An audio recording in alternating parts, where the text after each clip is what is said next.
Play ஆஃப்க்கு போக துடிக்கும் ஃபசல் ஒரு பக்கம். பிளே ஆஃப் எதுக்குங்க, நம்ம டேரெக்டாக ஃபைனலுக்கே போகலாம் அப்படின்னு சொல்கிற தமிழ் தலைவாஸ் ஒரு பக்கம். இவங்க ஆட அவங்க பாடன்னு செமையாக களகட்ட போது குஜராத் ஜெயின்ஸ்க்கு எதிராக தமிழ் தலைவாஸ் விளையாட போகிற மேட்ச்சு. வாங்க நம்ம ப்ரிவியூக்குள்ளே போயிடலாம். நம்ம சேனலை சப்ஸ்கிரைப் பண்ணாதவங்க சப்ஸ்கிரைப் பண்ணிக்கோங்க.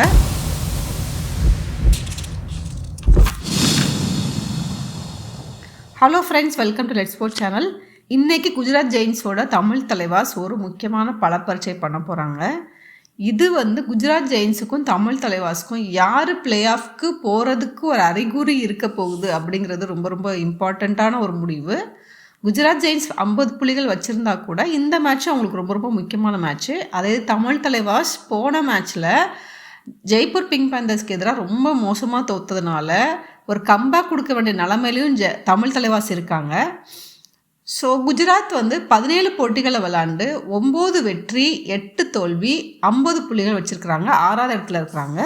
தமிழ் தலைவாஸ் 17 போட்டிகள் 7 வெற்றி 10 தோல்வி 40 புள்ளிகளில் இருக்கிறாங்க, 9வது பிளேஸில் இருக்கிறாங்க. அதுவும் இன்னைக்கு யூமும்பா யூபி யோத்தாஸோட ஒரு அதிர்ச்சிகரமான ஒரு தோல்வினால் நம்ம தமிழ் தலைவாஸ் 9வது பொசிஷனில் இருக்கிறாங்க. அப்படி இல்லைன்னா 10வது பொசிஷனில் இருந்திருப்பாங்க. இதுதான் தமிழ் தலைவாசோட உண்மையான நிலைமை. ஸோ நம்ம ரைடர்ஸ் டேபிளில் நம்ம டீம் எங்கே இருக்காங்கன்னு பார்த்தோன்னா, நரேந்தர் 7வது பொசிஷனில் இருக்கிறாரு, 133 புள்ளிகள் வச்சுருக்கிறாரு. 4th பொசிஷனில் அஜிங்கியா பவர் 118 புள்ளிகள். ஆப்போசிட் டீம் குஜராத் ஜெயின்ஸில் 18வது இடத்துல சோனு இருக்கிறாரு, 79 புள்ளிகள். 19வது இடத்துல ராகேஷ் இருக்கிறாரு, 77 புள்ளிகள். அப்படி நம்ம டேக்கிள் பாயிண்ட்டுக்கு வந்தோன்னா, செகண்ட் பொசிஷனில் சாகர் இருக்கிறாரு, 63 புள்ளிகள் வச்சுருக்கிறாரு. சாகில் குலியா 55 புள்ளிகளோட 6வது இடத்துல இருக்கிறாரு. ஃபசலே 16வது இடத்துல தாங்க இருக்கிறாரு, 46 புள்ளிகள். அப்போது ஃபசலுக்கு மேலே 2 பேரும் இருக்காங்க, சாகரும் சாகில் குலியாவும். அதே டீமில் குஜராத் ஜெயின்ஸ்லேயே 17வது இடத்துல சோம்பி இருக்கிறாரு, 44 புள்ளிகள். ஸோ நம்ம 2 டேபிளையும் பார்த்தோன்னா, ரைடர்ஸ் டேபிள்லேயும் நம்ம தான் டாப்பில் இருக்கிறோம். டேக்கிள் பண்ணவங்க லிஸ்ட் எடுத்தாலும் நம்ம தான் டாப்பில் இருக்கிறோம். இதே மாதிரி தான் ஜெய்ப்பூர் பிங்க் பேந்தர்ஸ்க்கு இருந்துச்சு. அவங்க ஒரு 2 பிளேயர் தான் அவங்க டிபெண்ட் பண்ணியிருந்தாங்க. நம்ம 4 பிளேயரை டிபெண்ட் பண்ணியிருந்தோம். ஆனாலே நம்ம காலி ஆகி இப்படி நிற்கிறோம். நம்ம அப்படி பிளாங்காக டேக்கிள் பாயிண்ட்ஸில் இவங்க டாப்பில் இருக்காங்க, ரைடிங்லேயும் இவங்க டாப்பில் இருக்காங்க. அதனால் தமிழ் தலைவாசம் ஜெயிக்கிறதுக்கு வாய்ப்பு இருக்குது அப்படின்னு சொல்ல முடியல. அப்படி சொல்லாமல் இருக்க முடியல. ஏன்னா இந்த 7th பொசிஷனுக்கு நரேந்தர் வந்திருக்காருங்கிறதே அவர் ஒரு கன்சிஸ்டண்ட்டாக பெர்ஃபார்ம் பண்ண போய் மற்ற பிளேயர்ஸெல்லாம் அவுட் பெர்ஃபார்ம் பண்ண போய் தான் வந்திருக்கிறாரு. சும்மா ஒரு மேட்ச்சில் வரல, இவ்வளோ நடந்த மேட்ச்சில் அவர் 133 புள்ளிகள் வச்சுருக்கிறாருங்கிறது ஒரு நல்ல விஷயம், ஒரு பாசிட்டிவான விஷயம். அதேமாதிரி அஜிங்கியா பவர், அதேமாதிரி சாகர் குலியா, அந்த மாதிரிலாம். ஆனால் அப்புறம் எப்படி டீம் தோக்குது அப்படின்னு நம்ம பார்க்கணும்ல. இவங்களாம் நல்லா தான் பெர்ஃபார்ம் பண்ணிக்கிட்டு இருக்காங்க, ஒரு கன்சிஸ்டன்ட் பெர்ஃபார்மன்ஸ்லேயே இருக்கிறாங்க.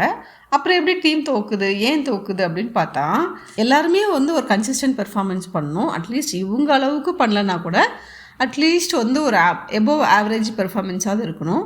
இப்போ அபிஷேகை பார்த்தோன்னா பட்னா பைரட்ஸ் கூட செம்மையாக பெர்ஃபார்ம் பண்ணியிருந்தார். அவர் தான் அன்றைக்கி சாம்பியனாக இருந்தார். அதுக்கப்புறம் அவரோட பெர்ஃபார்மன்ஸ் எதுவுமே இல்லை. ஹிமான்ஷுவும் தெலுங்கு டைட்டன்ஸ்க்கு எதிராக நல்லா விளாண்டார். அதுக்கப்புறம் பெரிய ப்ராக்ரஸ் இல்லை. ஸோ இப்படி நம்ம வந்துட்டே இருந்துச்சுன்னா நம்ம இப்போ 2 பேர் பெர்ஃபார்ம் பண்ணுறாங்க, இப்போ 4 பேர் கூட பெர்ஃபார்ம் பண்ணுறாங்க. சாகுல் குலியா போன மேட்ச்சில் ஜெய்ப்பூர் பிங்க் பேந்தர்ஸ் கூட எதுவுமே பெர்ஃபார்ம் பண்ணல. ஜெய்ப்பூர் பிங்க் பேந்தர்ஸ் கூட யாருமே பெர்ஃபார்ம் பண்ணல, அது அடுத்த விஷயம். ஸோ இப்படியே நம்ம போயிட்டு இருந்துச்சுன்னா அப்போது எல்லா பிளேயர்ஸும் கொஞ்சமாவது கன்சிஸ்டண்டாக விளாண்டால் தான் நம்ம மேட்சஸை வின் பண்ண முடியும்.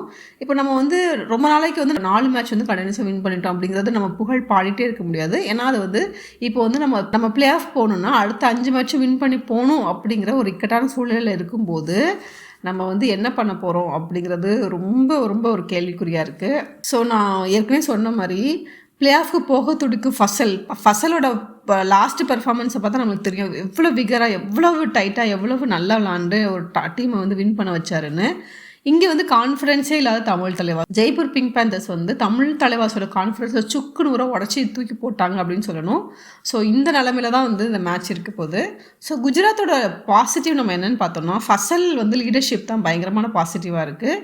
ஆனால் அவங்களுக்கு ஒரு ப்ராப்பர் ரைடிங் இல்லை, ரைடிங் யூனிட் சத்தியமாக இல்லை. ஸோ இதை இந்த ரைடிங் யூனிட் இல்லைங்கிறத நம்ம எக்ஸ்போஸ் பண்ணாலே தமிழ் தலைவாஸ் ஜெயிச்சிருவாங்க. ஆனால் தமிழ் தலைவாஸ் அதை எக்ஸ்போஸ் பண்ணுவாங்களா அப்படிங்கிறது ஒரு கேள்விக்குறியாக இருக்குது. ஸோ இந்த சைடு தமிழ் தலைவாஸ் சைடு பார்த்தோன்னா நிறைய இந்த மாதிரி இந்த ரைடிங் டேபிள் டாப்பில் இருக்கிறது, டிஃபென்ஸ் டேபிள் டாப்பில் இருக்கிறதுலாம் ரொம்ப நல்ல விஷயம். ஆனால் எகெயின் முக்கியமான கட்டத்தில் அவங்க வந்து விளாடாமல் இருக்கிறாங்க. அதுவும் அபிஷேக், ஹிமான்ஷு, மோஹித் அவங்கெல்லாம் வந்து ஒரு 3 பேர் வந்து ஒரு ஆக்டிவ் பார்ட்டிசிபேஷனாக இல்லாதப்போ வந்து டீம் வந்து ரொம்ப ஸ்ட்ரகிள் பண்ணுது. ஒரு லீடர்ஷிப்பும் இல்லாமல் இருக்குது. சப்ஸ்டியூட்ஸையும் கரெக்ட் டைமுக்கு மாற்ற முடியாமல் வந்து ஒரு சூழலில் இருக்கும். ஏன்னா போன தடவை வந்து மோஹித் தான் 2 ரைடு போக வேண்டிய சூழலில் இருந்துச்சு. நம்மளால் சப்ஸ்டியூட்ஸ் கூட ஒரு கரெக்டாக மாற்ற முடியாத நிலமையில இருக்கோமோ அப்படிங்கிற ஒரு கேள்வியும் இருக்குது. ஸோ நீங்கள் என்ன நினைக்கிறீங்க? இந்த போட்டியில் தமிழ் தலைவர் ஜெயிப்பாங்களா அப்படின்னு நீங்கள் சொல்லுங்கள். ஸோ நம்மளோட ப்ரெடிக்ஷன் டைம் வந்துடுச்சு. ரொம்ப இக்கட்டான கேள்வி தான்.